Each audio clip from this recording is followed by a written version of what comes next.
Good morning.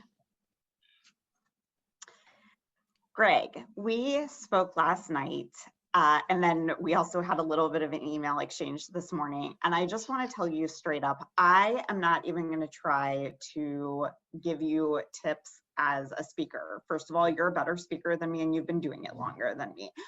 It's ridiculous for me to even try to do that. I'm going to talk to you about the things that you were concerned about specifically, because those I feel like can actually give you some pointers on.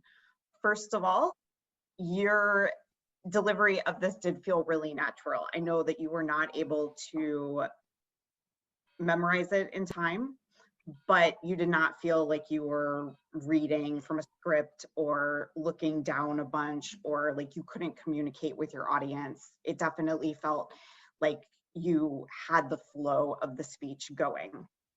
I did want to say there were a couple of things about this that really caught my attention. I am going to use cracked foundations of the past. I'm going to steal that. I'm not even going to give you any credit. I'm going to run with it. It's going to be mine from now on. That is an amazing saying. I love it so much. And I also loved the sharp and dangerous tools when you were talking about words and language that we use as speech makers and speech givers. I did find it really funny that you used the term cancel to introduce this speech. So I've been thinking a lot about speech introductions because of Carolyn and my mom and some other, and John, I think, have been talking about speech introductions and what they do for our speeches.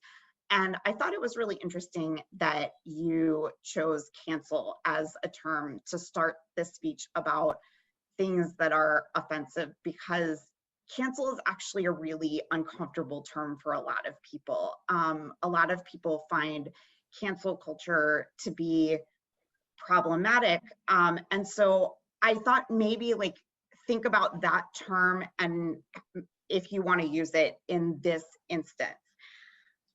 I also thought that the way you ended your speech with using a different "see you next" meeting was a great point of bringing it back to how to use different terms than the ones that we're used to using. But I thought it might be a good idea to give a few more examples of how to put in different terms than the ones we're using, because we are so used to using words that we don't know are hurtful.